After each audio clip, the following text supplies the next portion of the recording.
Bien, buenas noches y bienvenidos todos a esta tercera sesión que estamos llamando Chachapuma, como nuestra revista impresa, para poder intercambiar criterios con profesionales del área de la arqueología, tanto bolivianos como extranjeros que han trabajado en relación a la problemática nuestra, sobre todo en el área centro-sur andina, y tocando diferentes temas que hacen a la formación, sobre todo de los estudiantes de las carreras de arqueología y de historia, donde yo soy docente y por eso estoy invitando en esta ocasión a Adolfo Pérez y la anterior sesión la tuvimos con Ludwig Cayo hace unos días. Entonces, el propósito de esta serie es de dar a conocer un poco lo que están haciendo los arqueólogos en Bolivia y una discusión en torno a ciertas problemáticas que se tienen en relación a diferentes periodos y temas. Entonces, esta noche para mí es un gusto, un placer enorme darle la bienvenida a nuestro buen amigo Adolfo Pérez Arias, arqueólogo de profesión. En algún momento también hemos coincidido en el aula. He tenido el gusto de tenerlo como estudiante en algún par de materias, pero para mí es un orgullo ya ver que él se ha realizado como arqueólogo. Tiene una maestría en ciencias de la educación,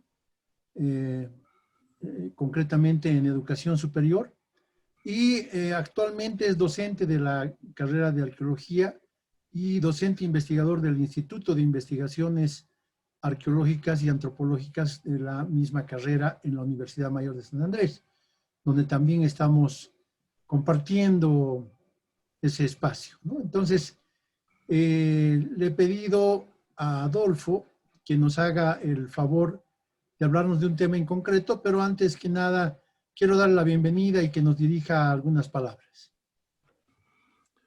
Muchas gracias, estimado Yedo. Un saludo cordial a ti, a los estudiantes que nos están viendo de historia, de arqueología. Y para mí es un placer hablar de un tema en el cual he estado más inmerso trabajando hace algunos años, como es el tema Huancarani. Entonces estoy a tu disposición, estimado Yedo. Perfecto, pues entonces, como ya lo ha dicho Adolfo, el tema que vamos a desarrollar esta noche se refiere a una cultura del formativo altiplánico que ha recibido el nombre de Huancarani. Entonces, entiendo que hay muy pocas personas como Adolfo que se han comprometido con el tema y le agradezco mucho por la presentación que nos va a dar a continuación. Muy bien, gracias, Yedo. Voy a compartir en este momento, entonces.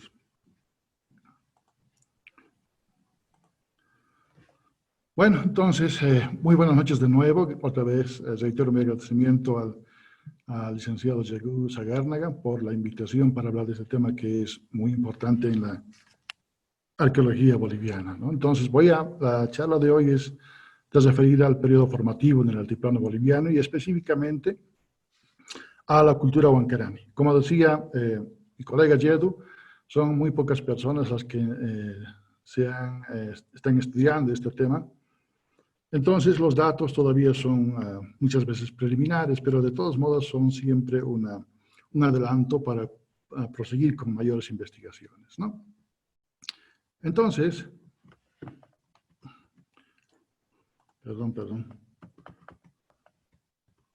Entonces, antes de hablar de la cultura huancarani así, es necesario referirnos un poco al contexto. Entonces, Huancarani está inmersa dentro de lo que llamamos los arqueólogos el periodo formativo. El periodo formativo surge en el año 1500 a.C. aproximadamente y termina entre 500 o un poco más después de Cristo, en nuestra era.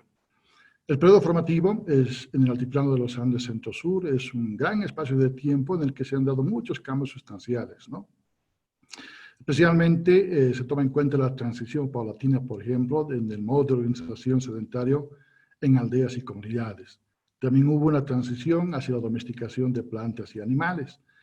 Y es un periodo en el cual se han implementado nuevas tecnologías en cerámica, metalurgia y la adecuación de espacios rituales y públicos. Algunos centros importantes de este periodo formativo en el altiplano boliviano son estos, ¿no? Huancarani, del que vamos a hablar ahora, que está en el altiplano central; Chiripa, que han hablado en la anterior sesión, que está ubicado en el altiplano norte; Concuhuancani, es otro sitio que está ubicado en la región de Machaca; Cajamarca, que está ubicado en el Valle Tiwanaku; Iruito, otro sitio que está ubicado en las orillas del río Zaguadero; Caloyuni, también en orillas del lago Titicaca; el Ucurmate, en el Valle de Catari, Tiwanaku, etc., ¿no? Entonces, esos son algunos sitios importantes de este periodo formativo. El otro contexto al que tenemos que referirnos es justamente el contexto cronológico. Entonces, ¿de cuándo estamos hablando? El periodo formativo en general surge en 1500 a.C., como les decía, y termina en 500 después de Cristo. Y tiene varias fases, como ustedes pueden apreciar: formativo temprano, formativo medio y demás, y con una subfase, diríamos, ¿no? Chiripa, medio, temprano, etc. Pero lo que vamos a ver ahora es justamente, específicamente más bien, es el formativo temprano, ¿no? El más antiguo, digamos, en 1500 al 800 a.C. Entonces, he elaborado esta tabla, que es una tabla comparativa de la cronología de la región. Por ejemplo, en la primera columna está el área nuclear de Tiwanaku, ¿no? Que surge desde el arcaico, Chiripa, etc., y termina en la fase Pacajes. La cuenca del lago Titicaca, la segunda columna, ahí vemos también otra vez una cronología. Y en la parte derecha vemos marcado en rojo una cronología que está todavía en construcción, digamos, del complejo Huancarani. Como ustedes pueden observar, surge más o menos el 1800, probablemente el 2000 incluso, algunas investigaciones dicen eso, y hay unas fases, La Joya, 1, 2, 3 y demás, y fíjense las fechas, pero hay grandes vacíos, como ustedes pueden observar, ¿no? Hay unos espacios de tiempo, algunos sin datos y demás, que en realidad necesitamos afinar mucho esta cronología. Entonces, en realidad sabemos muy poco de la cronología de esta cultura huancarani. El formativo temprano, específicamente, en el que vamos a referirnos ahora, que es el contexto inmediato de la cultura huancarani, en los Andes centrales, perdón, en los Andes orureños, en el altiplano orureño, surge en 1800 y termina, no se sabe cuándo exactamente, probablemente en los 250. Entonces, ¿cómo se caracteriza este periodo formativo temprano? La transición del arcaico al formativo ha involucrado profundos cambios en la organización social, económica y política, ¿no? Y si hablamos desde una perspectiva evolucionista tradicional, esa transición ha significado el cambio de bandas a una de tribus, o desde una sociedad de cazadores-recolectores a una de agricultores sedentarios. Hubo mayor complejidad social, traducida en el establecimiento de aldeas, como vamos a ver después, experimentación en la domesticación de plantas y animales, creación de técnicas en la cerámica y otros elementos. Pero surgen unas preguntas claves, ¿no?, que todavía no están muy bien dilucidadas. Por ejemplo, ¿cuáles han sido los factores que dieron origen al fenómeno de la sedentarización? Los arqueólogos estudiamos unos elementos que se llaman procesos. Entonces, necesitamos conocer cuál ha sido el proceso en realidad que dio origen al fenómeno de la sedentarización. Entonces, ¿por qué motivo, en otras palabras, los grupos humanos han cambiado, digamos, de modo de organización de bandas móviles a aldeas sedentarias? Obviamente, algunos estudios dicen que no ha sido un evento abrupto, ¿no ve?, sino ha sido una cosa gradualmente. Huancarani mismo es una cultura que es más o menos sedentaria, digamos, pero mantenía algunos elementos típicos de una sociedad móvil también. Los principales sitios de este formativo temprano son Huancarani y Chiripa, que está en el norte. Entonces, para ubicarnos en el mapa, ahí tenemos en este mapa en 3D dónde está ubicada Chiripa, ¿no? Está a las orillas del lago Titicaca, como podemos ver en el círculo rojo. Y hay otros sitios también, como Caloyún, Iruito, pero de lo que no vamos a hablar en esta oportunidad. Solamente vamos a referirnos a Chiripa como parte del formativo temprano. En esta otra imagen estamos viendo el complejo Huancarani. Aquí vemos los sitios Huancarani, los sitios de la Barca y demás que están ubicados, como ustedes pueden ver, al sur del río Desaguadero.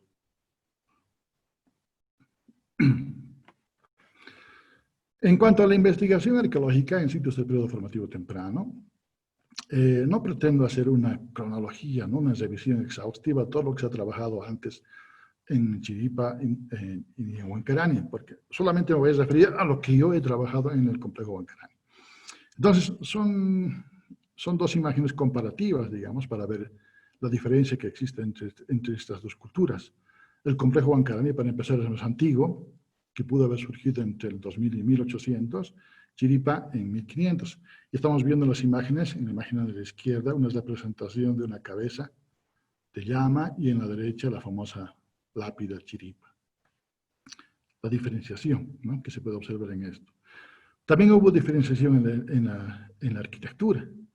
Podemos ver en la parte izquierda unas estructuras típicas Huancarani, circulares, ¿no?, conjuntos de casas, como se puede ver un poco en la fotografía.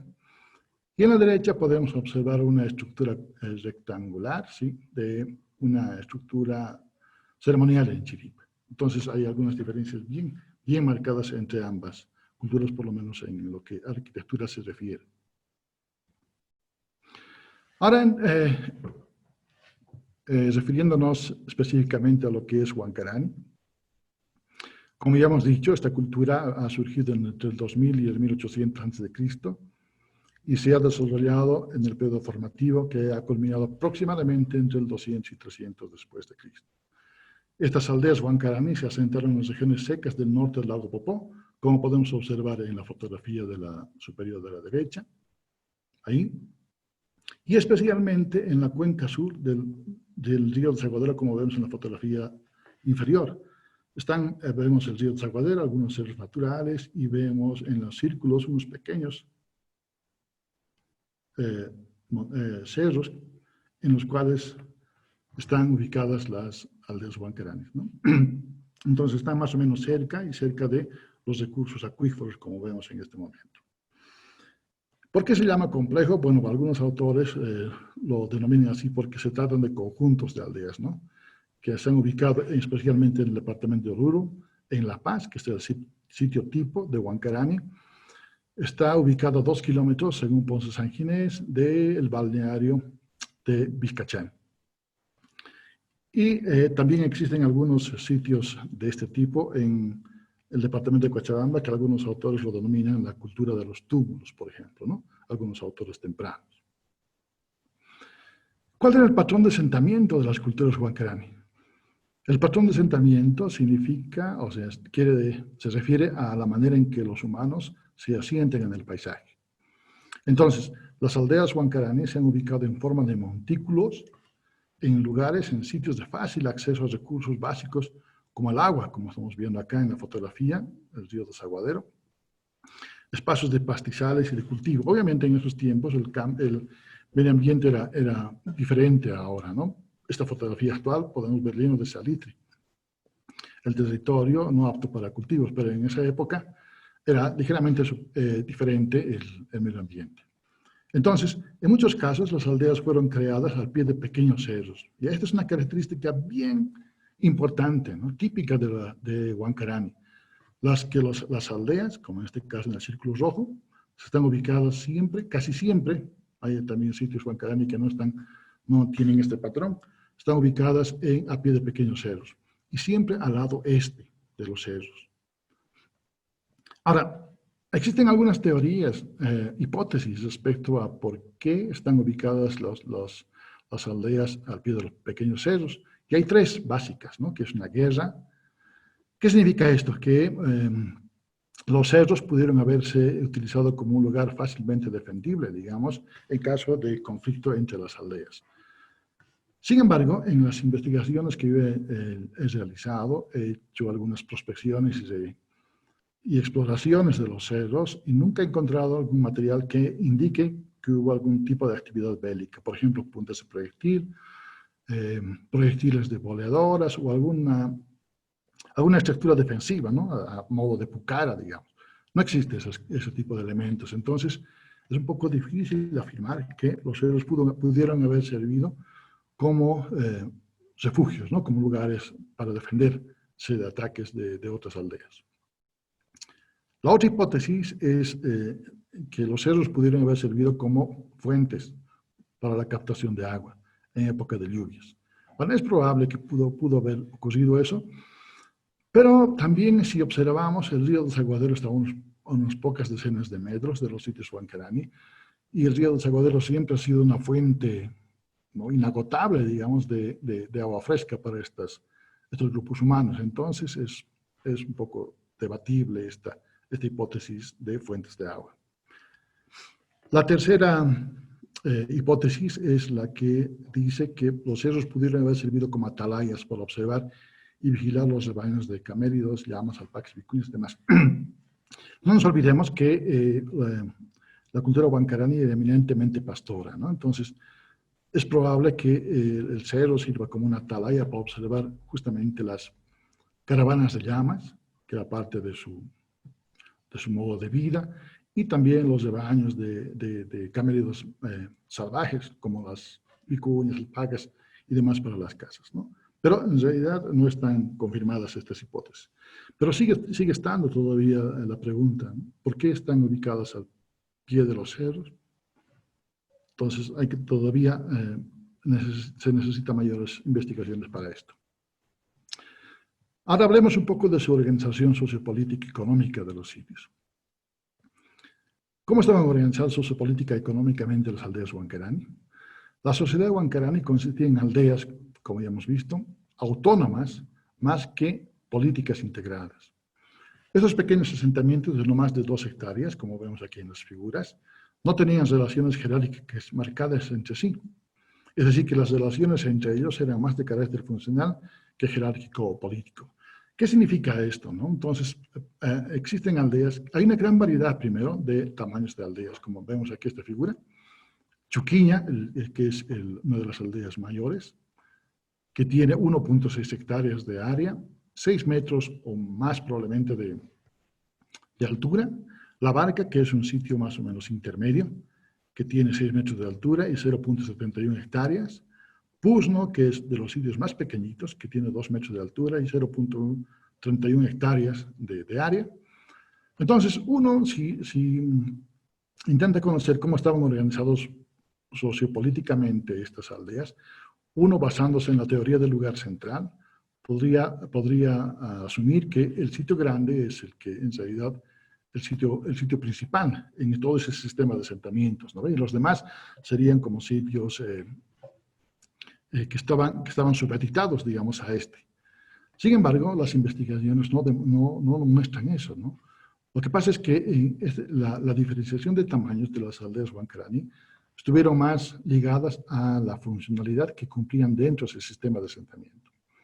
Por ejemplo, en Chuquiña, que les decía que el sitio mayor,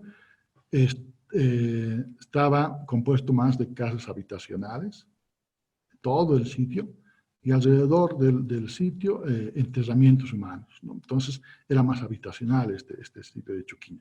Se han hecho excavaciones en varios sectores del montículo, entonces que se puede más o menos asegurar lo que estoy planteando ahora.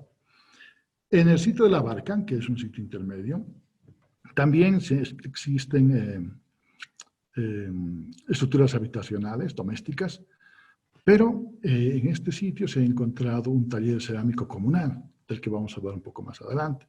Entonces, la función que tenía aparentemente este sitio dentro de todo el sistema era proveer de artefactos cerámicos al resto, ¿no? Y finalmente, Puzno, el sitio pequeño, más pequeño, tenía algunas casas habitacionales, viviendas domésticas, pero se ha encontrado gran cantidad de escoria de fundición de cobre. Aunque no hemos podido encontrar el horno, porque no se podía excavar todo, pero sí se ha encontrado algún tipo de escoria que algunos expertos, así a priori, han mencionado que es de fundición de cobre. Entonces, como podemos ver, no hay una relación jerárquica, ¿no?, sino más bien una relación funcional entre los asentamientos. Así funcionaban los grupos, el sistema de asentamiento de los Huancarani. Ahora, si bien no había una jerarquización entre sitios, o sea, no había un sitio madre y los sitios satélites, sí había una incipiente diferenciación social al interior de las aldeas. Hay tesis de algunos de investigadores que han realizado sus trabajos en la Barca, que muestran que algunos sectores en la Barca tenían evidencias de acceso a estatus. Por ejemplo, se han encontrado en algunos sectores huesos de camélidos de las partes cárnicas más apetecibles, digamos, ¿no? Entonces, y también se han encontrado junto a eso elementos de artefactos provenientes de la costa, o sea que tenían que ver algo con el estatus de los grupos que estaban de diferentes sectores del montículo. Entonces, es como barrios, digamos, ¿no? Parece que había ciertos barrios, entre comillas, dentro de los montículos que tenían mayor estatus que el resto. Y no solamente eso, ¿no? Aparte de esto, diferencias entre barrios, entre comillas, también había algunas diferencias dentro de los mismos grupos de unidades domésticas. Una cosa que hay que tomar en cuenta, hay que considerar cuando hablamos de estas culturas tempranas. Imagínense, estamos hablando de una cultura hace 3.000 años, ¿no? Entonces, bien diferente, con un sistema de valores, de organización y demás, muy diferente a lo que ahora conocemos. Entonces, no sabemos si en realidad el núcleo de la familia era lo que llamamos ahora el padre, madre e hijos, ¿no? Entonces, lo que sí parece es que se formaban clanes familiares. Como vemos en la figura de la derecha, podemos observar ahí tres restos de estructuras domésticas, ¿no? que están más o menos agrupadas y que probablemente pertenecían a un clan familiar. Pero dentro de este clan familiar había también algún grado de jerarquización. Como estamos pudiendo observar en la figura del centro, en el círculo del centro, vemos en la parte superior izquierda un poco unas ligeras dibujos que significan los fogones, y al centro vemos un punto. Esa es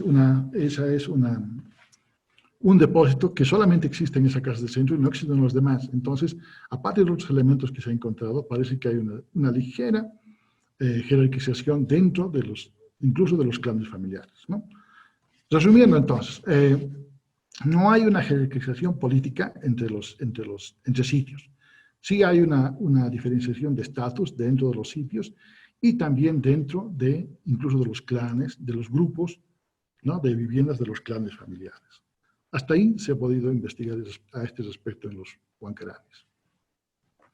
Ahora, la economía huancarani, como ya les he mencionado antes, se basaba en el pastoralismo, ¿no? Donde el pastoreo de llamas ha sido probablemente la actividad económica fundamental, que ha sido complementada con el cultivo de quino, la cañagua, el chuño, ¿no? La elaboración de chuño, el charqui y todos esos elementos que se podían almacenar en épocas de sequías y otras cosas en la cultura huancarani. Como vemos en la figura de abajo, de las llamas, bueno, las caravanas de llamas eran un factor importante, ¿no? en la economía de estos grupos humanos, e incluso ha sido hasta demás, incluso hasta épocas contemporáneas, las caravanas de llamas siempre han sido muy importantes, ¿no? en la interacción entre el altiplano y la costa. Ahí vemos unas cuantas llamas, pero en realidad es un remedio de lo que en realidad eran las caravanas de llamas de esas épocas, donde estaban constituidas por decenas, ¿no? de animales y que interactuaban entre el altiplano boliviano, entre el altiplano de esa época y las costas del Pacífico, incluso los yungas y demás cosas, ¿no? Entonces, hay estudios incluso que nos dicen que llegaba a tal grado la sofisticación del uso de las caravanas que se criaban algunas llamas las cuales eran castradas y que solamente se utilizaban justamente para este tipo de actividad, las caravanas de llamas. Entonces era un elemento muy importante de la economía de los huancaranes y de otros grupos después también. Otro elemento importante ha sido el ritual en la cultura huancarani. Aunque no existen muchos elementos para hablar específicamente de la complejidad ritual de los huancaranes, pero sí hay algunos elementos que nos dan la pauta sobre esto, ¿no? Por ejemplo, las cabezas clava.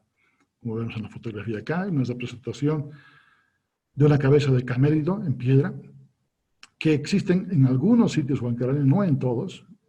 Hay algunos sitios que no tienen esto, otros sitios que sí, abundan en algunos sitios las cabezas de clava. Y también las figuritas de arcilla, como vemos en la parte superior derecha, que son figurillas de arcilla que pueden ser representaciones, por ejemplo, ¿no? que pueden haberse utilizado en ritos para proteger el pastoreo, fertilidad, producción agrícola y demás cosas. Entonces, continuando con los aspectos de la economía huancarani, lo que les comentaba al principio, ¿no? En la barca se ha encontrado un taller de producción de cerámica y este es justamente ese. Entonces, quiero un poco incidir en esto porque es bien importante para comprender un poco mejor la economía de estos grupos humanos del formativo temprano que siempre han sido en la bibliografía especializada considerados como economías simples. Pero vamos a ver que no es tan simple, ¿no? Entonces, este taller cerámico, como ustedes pueden observar, ha sido datado más o menos en el 1350 a.C. Y describiéndolo un poco, era de forma circular, como casi todas las estructuras huancarani, forma circular. Tenía dos muros, uno exterior, que estoy marcando ahora, con las piedras, y un muro interior, que estaba hecho de arcilla sostenido con algunos troncos, ¿no? de madera. Dentro de este taller se han encontrado estos elementos. Estos son los panes de arcilla que yo lo llamo, son 3. En realidad es arcilla pura que está modelada, arcilla pura que está lista para elaborar los artefactos. Es más o menos como la masa de los panaderos, ¿no? Entonces se amasa y se deja reposar y para después elaborar el producto, el pan, etc. Parece que lo mismo pasaba en ese taller. Entonces se hacía este tipo de panes de arcilla, se los dejaba seguramente reposar. Y fíjense aquí en la parte izquierda del taller, vemos unos elementos más o menos circulares, son las manos de moler. Entonces, estas manos de moler se utilizaban para triturar el antiplástico que se adhería a la cerámica. Entonces, como ustedes saben que la elaboración de los artefactos cerámicos no solamente es arcilla, ¿no? Sino que hay que adherirle algún antiplástico para que soporte la cocción y demás cosas. Entonces, ahí están esos elementos y también vemos un pequeño muro en la parte derecha que estaba adosada a la pared del taller, que probablemente haya contenido el combustible. ¿Cuál ha sido el combustible del horno de fundición? Obviamente la taquia, ¿no? Que se ha utilizado todavía hasta más o menos los años 1950 en algunas localidades y probablemente siguen utilizando en algunas localidades del altiplano. Entonces, como decía, este taller es bien importante porque nos da la evidencia de una producción especializada y complejidad económica y productiva. Entonces, ¿qué significa esto, no? Que significa que había un grupo de gente que estaba específicamente dedicada a la elaboración de cerámica, porque esto no es un taller familiar, es un taller comunal.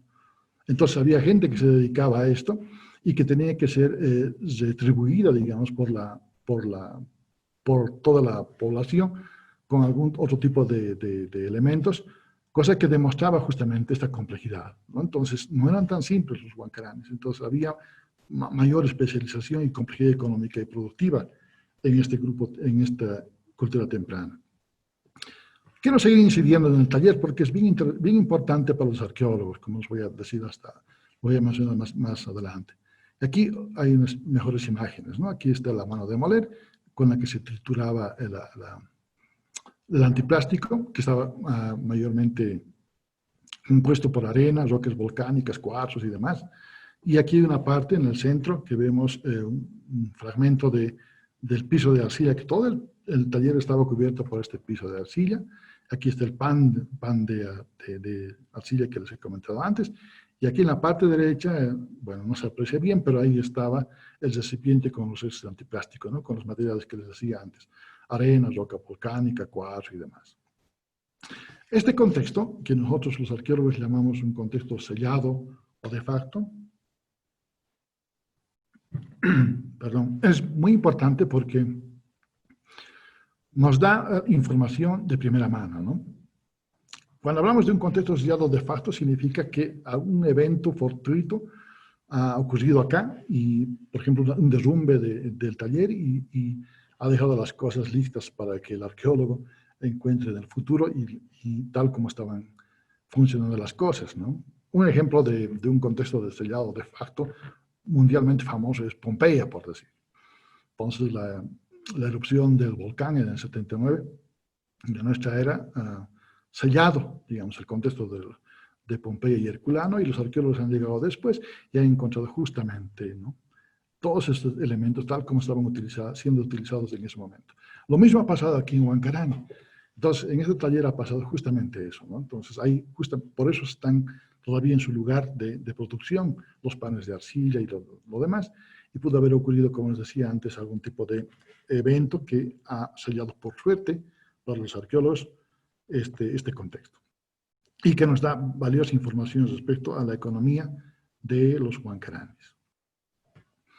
Ahora hablemos un poco de la arquitectura huancarani. Aquí también hay que hacer algunas consideraciones previas, ¿no? Entonces, tradicionalmente en la literatura se había considerado de esta forma. En la imagen de la izquierda vemos cómo es la característica más bien de cómo se elaboraban las casas, ¿no? Ahí está con unos troncos y se cubría y demás. Son casas bien parecidas a los chipayas de ahora. Entonces, esos arqueólogos han concebido ese tipo de viviendas y les han adaptado en su imaginario a lo huancarani. Y también los montículos, ¿no? Una cosa que hay que recalcar es que los huancaranes funcionaban así, ¿no? Construían unas casas en un cierto tiempo, pasaba algún evento, se derrumbaban y sobre eso podían construir hasta formar montículos. Entonces, según lo que se pensaba antes, era lo que pasaba así, ¿no? En la superficie plana, y se construyen los montículos como estamos viendo ahora, y a manera de torta, digamos. Pero en realidad era un poco más complejo, ¿no? La construcción de las casas y demás, y cómo estaban distribuidas dentro la misma aldea. Entonces, en la figura de la derecha, la superior, podemos ver que las casas, no estoy asegurando que todas las casas eran así, pero las que yo he encontrado tenían estas características, ¿no? Hasta cierto punto, hasta más o menos 1 metro o unos 20 centímetros, eran construidos de adobes, como vemos ahí, y la parte superior estaban constituidas por algunos grupos de maderos, como estamos viendo, y recubiertas después por algún tipo de material, por ejemplo, paja y demás cosas. Entonces, ¿qué significaba esto? En mi opinión, es que esas casas se construyen así porque en realidad los huancaranes no eran completamente sedentarios. Entonces, es probable que en alguna época del año se movían a otros lugares y las casas eran fácilmente desmontables. ¿Por qué digo esto? Porque dentro de estas casas se han encontrado algunos elementos que podían ser reutilizados a su vuelta. Por decir, los batanes los dejaban clavados en el piso y las manos de moler y otros elementos importantes los dejaban enterrados dentro de las casas. Entonces, ¿qué implica eso? Que en alguna otra oportunidad los habitantes volvían a reedificar sus casas que eran fácilmente reconstruidas, digamos, porque tenían esta característica, ¿no? Y utilizaban sus batanes y otras cosas. Entonces, y respecto a la ubicación del montículo en la fotografía, en el dibujo de abajo, podemos observar que las casas de un mismo periodo están distribuidas así, sin orden, sin concierto, ¿no? No están planas como supuestamente se pensaba antes, hacia una meseta, sino estaban construidas así, sin orden ni concierto, digamos, dentro de los montículos. Y esto nos pone en graves aprietos a los arqueólogos porque es bien difícil correlacionar espacialmente estas viviendas, ¿no? Entonces no sabemos cuál es más antiguo, cuál es más nueva, etcétera, pero con los datos de carbono y otras cosas sí se puede hacer. Entonces, estas son algunas propuestas nuevas respecto a la característica de la fabricación de las casas y la característica de la ubicación de las casas dentro de los montículos mismos. Ahora, para fundamentar un poco más la hipótesis de que las casas eran desmontables y tenían esa característica que os he mostrado antes, aquí en una excavación en la que he participado y tengo la suerte de haber encontrado esta casa, este resto de casa, que es de las casas, hasta donde yo sé, la mejor conservada en Huancarani, en nuestro territorio. Entonces, como les decía, el muro tiene más o menos una altura de 90 centímetros, pero en la parte superior del muro hay algunos huecos equidistantes, como están marcando las flechas. Entonces, en el plano que se ha dibujado aquí en la parte superior derecha, ahí está el plano, vemos los huecos equidistantes, y también vemos acá, adosado en la parte sur, el depósito, ¿no? Donde se guardaban algunos elementos como, no sé, el charque o otras cosas que podían almacenarse. Y también en la figura de la superior vemos en los costados unos pequeños huecos donde se guardaban lo que se decía hace rato, las manos de moler y demás. En la parte superior está el fogón, que todas las casas tienen el fogón ubicados en el mismo lugar. No hay casa que tenga el fogón ubicado en otro sector. Y en la parte media, digamos, vemos dos líneas acá, que son los batanes. Los batanes están incrustados en el piso, como vemos en la fotografía también un poco, se ve un poco acá. Entonces, son los batanes que se utilizaban, según mi perspectiva, cuando se volvía a utilizar la vivienda, ¿no? Cuando volvían a los huancaranes. Aquí abajo tenemos una representación en 3D digital de lo mismo, ¿no? De la misma vivienda. Y aquí vemos todo el conjunto de los clanes que les decía hace rato, ¿no? Los clanes familiares, que estaban compuestos por 3 o 4 viviendas en las que estaban asentados todo el clan familiar.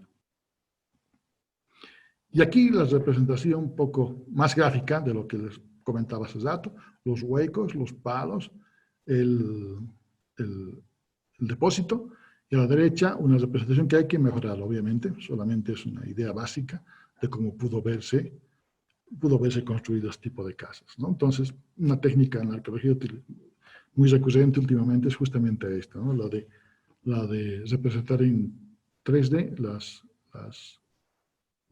planos que se hace el arqueólogo en el campo. Ahora, respecto a lo que les comentaba al principio sobre esta incipiente jerarquización, digamos, dentro de los clanes familiares, aquí tenemos justamente eso.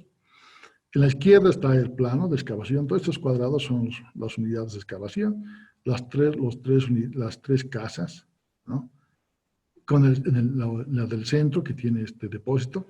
Y ahí está, en la fotografía de la derecha solamente vemos la casa del centro, con su fogón que está al norte, y estamos viendo también el centro, el hueco, del cual se ha extraído ese cántaro que está en la parte inferior derecha. Entonces, lastimosamente se ha mandado a analizar los restos de ese cántaro, pero no conozco los resultados porque en esta investigación estaba a cargo de un arqueólogo norteamericano y los resultados no han sido publicados hasta ahora, ¿no? Entonces, hay algunos datos que están durmiendo, digamos, y no se conocen más. Entonces, pero de todos modos, aquí podemos ver justamente eso, ¿no? Esa incipiente jerarquización o diferencia de estatus, digamos, dentro del clan. Los otros sitios no tenían estos elementos. Y aquí ven una mancha blanca, había otro depósito también, en el que seguramente se guardaba algún otro tipo de cosas, ¿no? Entonces, ahí nos da una pauta de la jerarquización dentro de los clanes familiares. Ahora, habíamos hablado también respecto a la construcción de estos elementos públicos, estructuras públicas, y esta es una de ellas. Entonces, esta es una estructura mayor a las domésticas, ¿ya? Que tiene más o menos como 5 metros de diámetro, y que estaban específicamente destinadas a encuentros comunales. Aquí, no sé si se puede observar en la parte extrema, aquí hay una especie de altar.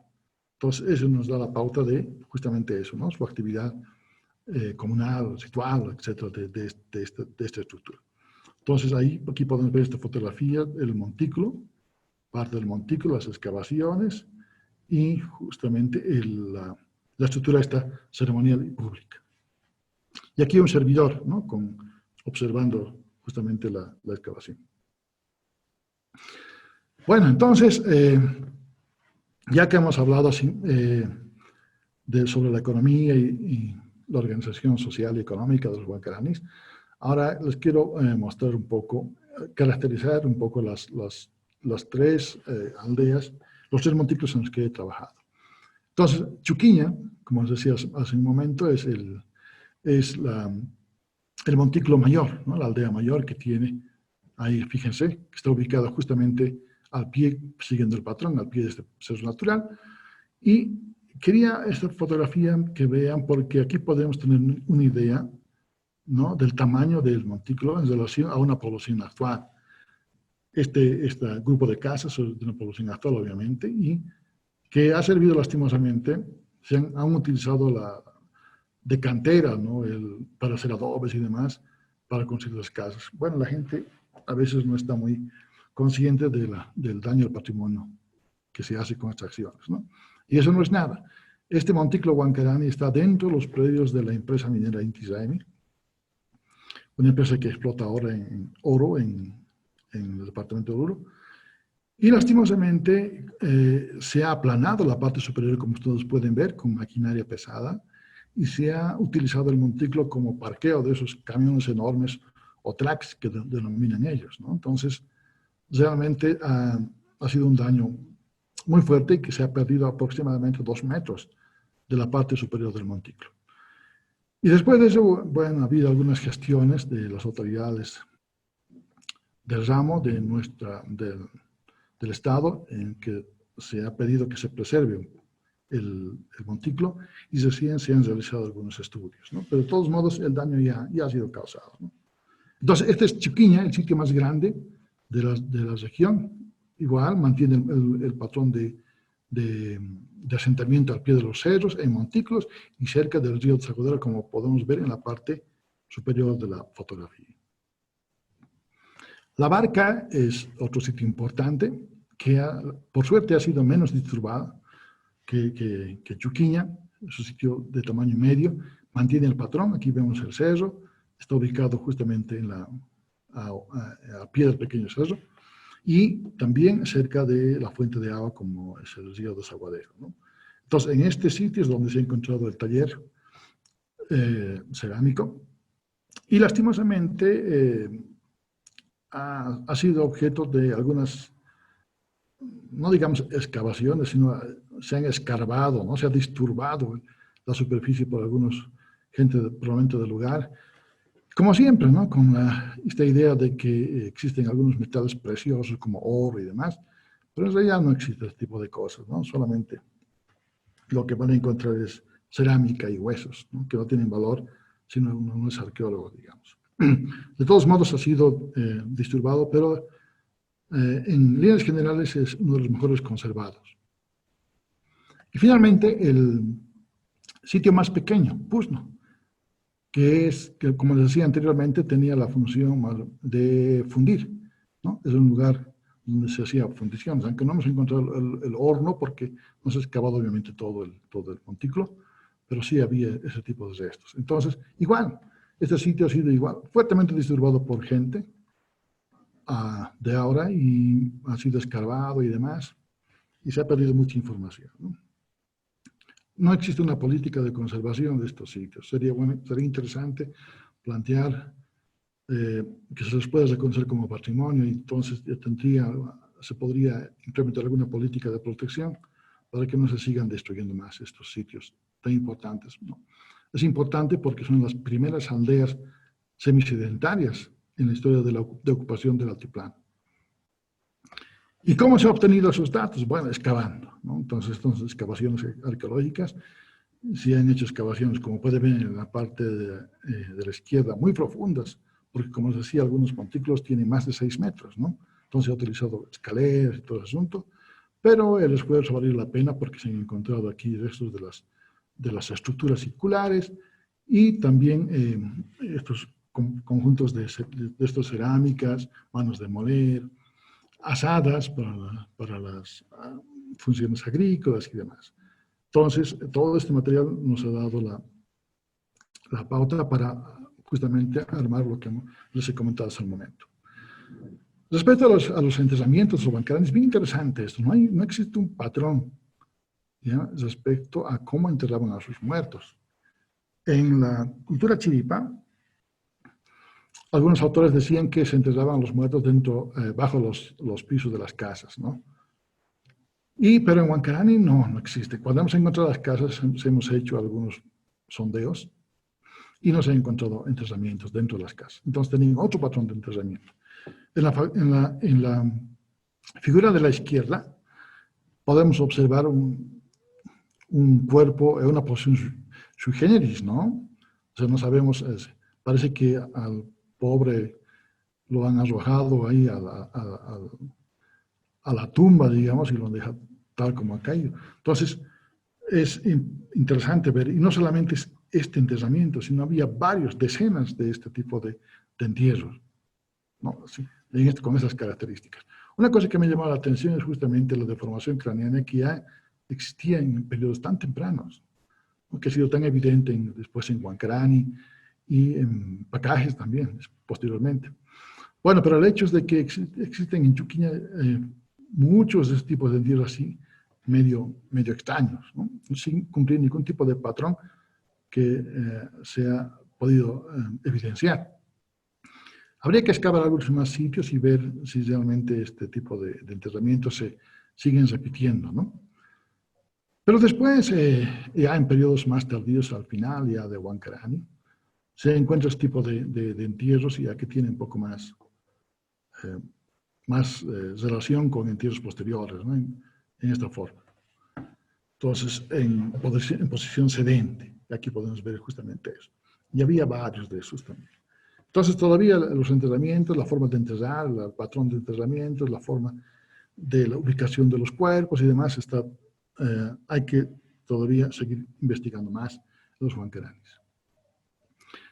Y los huancaranis eran una sociedad bien industriosa, ¿no?, y tenían varios artefactos que realmente sorprendían por su complejidad de detalle y demás. Fíjense, por favor, en la imagen superior izquierda, están los restos de cerámica decorada, incisas, pero que están relacionadas más con chiripa, con los famosos sopladores, trompetas y demás que dicen algunos autores, ¿no? Entonces, ¿cuál es la pauta? ¿Qué nos indica esto? Una constante interacción entre el norte y el sur. Entonces, yo supongo que estos no han sido elaborados en Huancarani, sino que han sido traídos del norte, ¿no?, de Chiripa, justamente. En la fotografía inferior, en la de izquierda, vemos un instrumento musical. Y fíjense, este instrumento musical tiene como 3000 años de antigüedad. Entonces, eran utilizados probablemente en esas actividades rituales que les he comentado antes, en esas estructuras comunales y demás, ¿no? Y ahí está este tipo de instrumentos que puede haber servido para esas cosas. En la parte superior derecha vemos unas cucharas.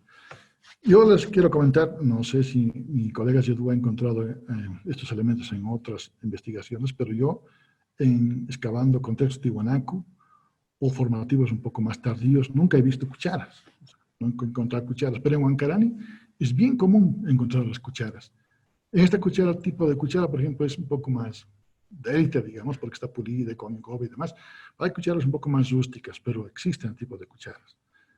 Y en la parte superior, en la parte inferior derecha, vemos algunos elementos que no puedo identificar, ¿no? Están hechos de huesos, parecen una cuenta, y el artefacto de abajo es como una espátula, no se aprecia bien, pero tiene una figura de una serpiente, una cabeza de serpiente que era muy recurrente, digamos, en su iconografía de los huancaranis, no solamente las llamas, ¿no?, sino también las serpientes. Entonces, aquí hay una gran variedad de la industria de los huancaranis y nos demuestra justamente la complejidad de esta sociedad, ¿no? Ahora, seguimos teniendo aspectos que tenemos que resolver con investigaciones posteriores. Y una de ellas justamente es esta, ¿no? ¿Por qué los primeros aldeanos construyeron sus aldeas al pie de pequeños cerros?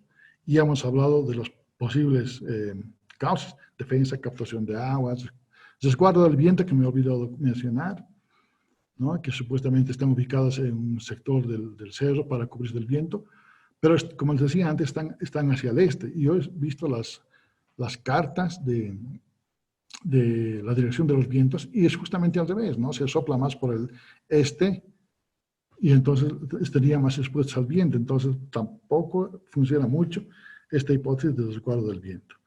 Y también la otra, la atalaya, punto de vigilancia de Camelos, que podría tener sentido, o una cosa que no hemos tomado en cuenta hasta ahora, los factores simbólicos religiosos, ¿no? Es posible que los Huancarani hayan considerado como elementos sagrados, como huacas, digamos, a estos pequeños cerros y asentarse junto a ellos. Entonces, eso es todavía lo que tenemos que intentar responder. Y justamente a eso me veía, ¿no? Esa última hipótesis simbólica podría responder esta última pregunta. ¿Por qué los primeros aldeanos construyeron sus aldeas en montículos? O sea, uno no llega a comprender por qué un grupo humano construía sus casas sobre los restos de las antiguas y solamente ocupaban este pequeño espacio. ¿Por qué no pudieron haberse, por ejemplo, distribuido alrededor del cerro? ¿Vale? Entonces, son cosas que todavía hay que seguir investigando. Respecto a lo simbólico, las sociedades tempranas, según algunos autores clásicos, trataban de no diferenciarse mucho del ambiente, ¿no? del medio geográfico natural. Entonces, es posible que los huancaranis trataban de emular estos seres naturales con sus construcciones artificiales. En otras palabras, no querían diferenciarse mucho del entorno, por eso es posible que mantenían este tipo de estructuras, ¿no? O sea, de construcción de su montículo.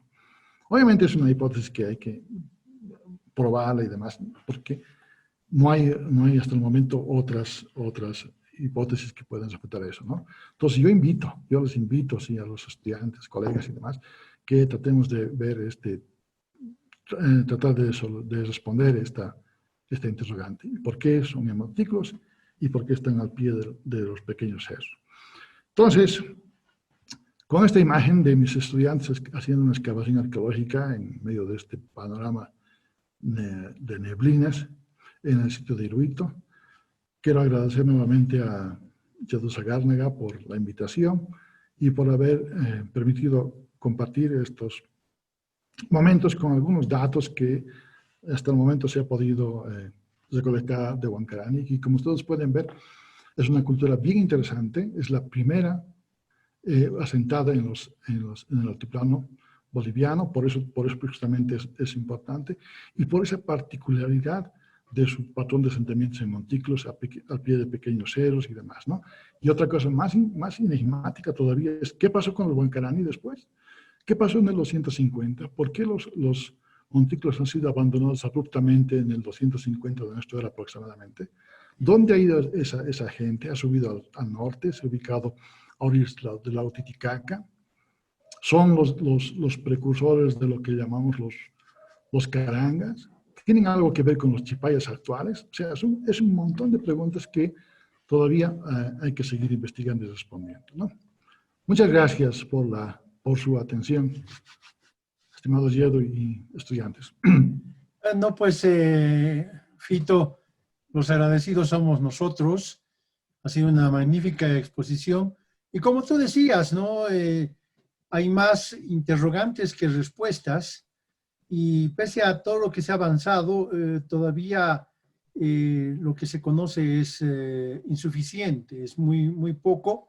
Y más bien felicitarte porque pese a la poca información que se está recuperando, el panorama como que se pinta más claro, ¿no? En relación a este periodo y esta cultura en particular. Ahora,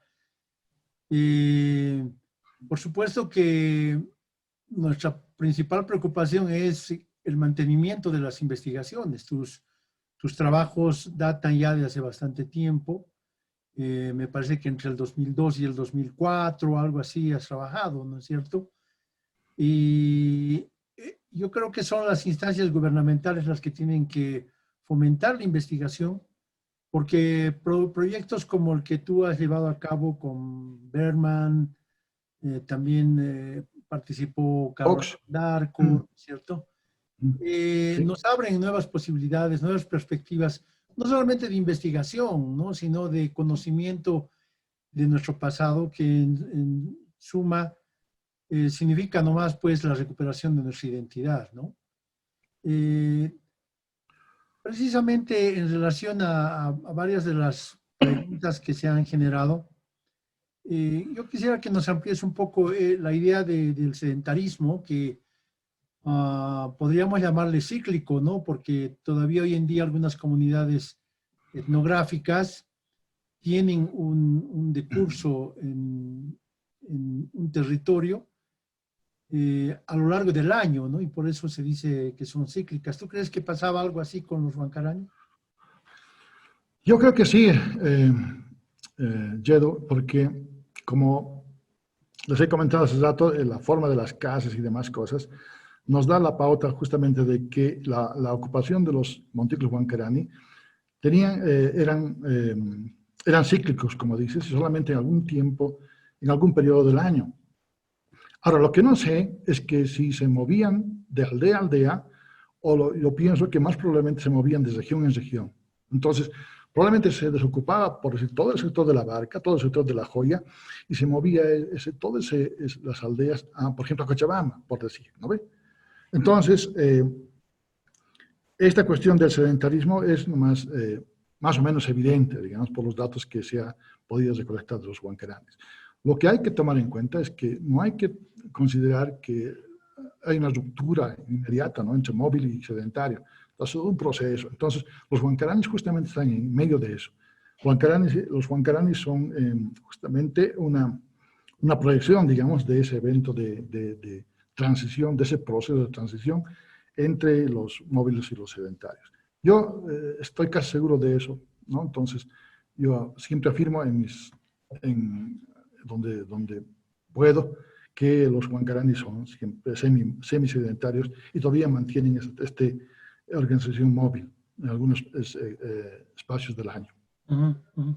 No, y otra posibilidad que se me ocurre, un poco a boca de jarro, es justamente tú has mencionado que se ha recuperado algún material procedente de la costa, ¿no? Durante el periodo intermedio tardío y hasta nuestros días, se habla de una gran movilidad de grupos altiplánicos hacia la costa, ¿no? ¿Tú podrías pensar que justamente esta movilidad se haya dado entre el altiplano y la costa? Sí, porque hay algunos elementos indiscutibles justamente de esa relación. Como decía en un momento de la exposición, que existen algunas zonas, digamos, entre comillas, dentro de los montículos, que tienen esos objetos exóticos, ¿no?, como conchas marinas. No son conchas, pues, del altiplano, y además son conchas marinas. Incluso hay obsidiana también de otros lugares. Entonces, es evidente nomás que hubo ese tipo de contacto con la costa.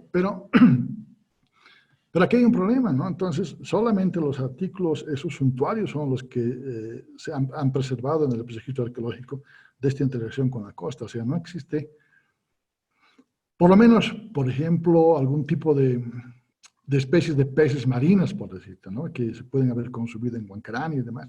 Pero no existe ese tipo de datos. Entonces, parece que hasta el momento los elementos que se transportaban de la costa además tenían que ver solamente con aspectos suntuarios. Pero tú dirás, si solamente es por aspectos suntuarios, tendría razón de invertir, digamos, en el movimiento de estas caravanas tan importantes en la costa, solamente para traer esos elementos exóticos.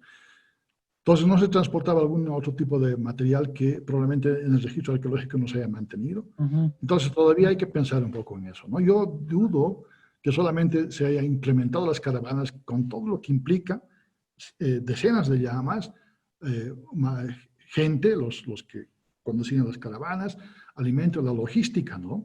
La logística organizada, solamente para traer unas conchas, algún material exótico, o sea, no tendría mucho sentido desde nuestra lógica, ¿no? Pero había que ver qué significaba, probablemente era mucho más importante lo que estamos pensando justamente esos elementos suntuarios en esa época. Sí, sí. Pero, ¿no ve? Entonces, es todavía una cosa que está a modo de hipótesis nomás. Ajá, sí, sí, bueno, hay pues una gran movilidad. Y acuérdate también que en las investigaciones que han hecho en Caral, que es una de las civilizaciones más antiguas del espacio andino, han Así es. encontrado materiales procedentes de la costa, de la selva, del altiplano, bueno, y estamos hablando de 3.000 años antes de Cristo, ¿no? Entonces es Claro. realmente interesante y no sabemos todavía las dinámicas que se habían generado muy tempranamente, ¿no? Apenas estamos, creo, eh, tratando de aproximarnos a esas dinámicas, ¿no? Sí, Y es cierto, ¿no? Perdón, una cosa de que justamente que hay que tomar en cuenta es lo que decíamos hace rato, ¿no? Que es unas sociedades antiguas con un sistema de valores bien diferente al nuestro, que probablemente algunas acciones que ellos realizaban no tendría sentido para nosotros, pero sí para ellos, ¿no? Era muy importante. Entonces, tratar de tomar una situación así a la ligera y juzgarla con nuestra perspectiva, entonces es peligroso cuando se trata de estas sociedades tempranas. sí, sí. Magnífico, querido Adolfo. Ha sido una exposición maravillosa y que nos ha llevado con la imaginación hacia estos, no solamente espacios, sino tiempos en que la gente recién estaba aprendiendo sobre nuestro territorio y se estaba asentando en él, ¿no es cierto? Entonces, te quedo muy agradecido a nombre de también los estudiantes que van a ver el video. Estamos realmente reconocidos a tu labor y a tu participación en esta serie. Muchas gracias, estimado Gerdo, y cuando tú lo veas conveniente, estamos charlando de otros temas, tal vez del formativo tardío y de Iruito, que también es mi otra pasión. Sí, sí. Muchas gracias, Gerdo. Siempre en broma digo, el sitio favorito de Fito es Iruito. Iruito. Ha sido el arqueólogo Adolfo Pérez Arias y con ustedes nos vemos en cualquier otro momento. Un saludo cordial a todos.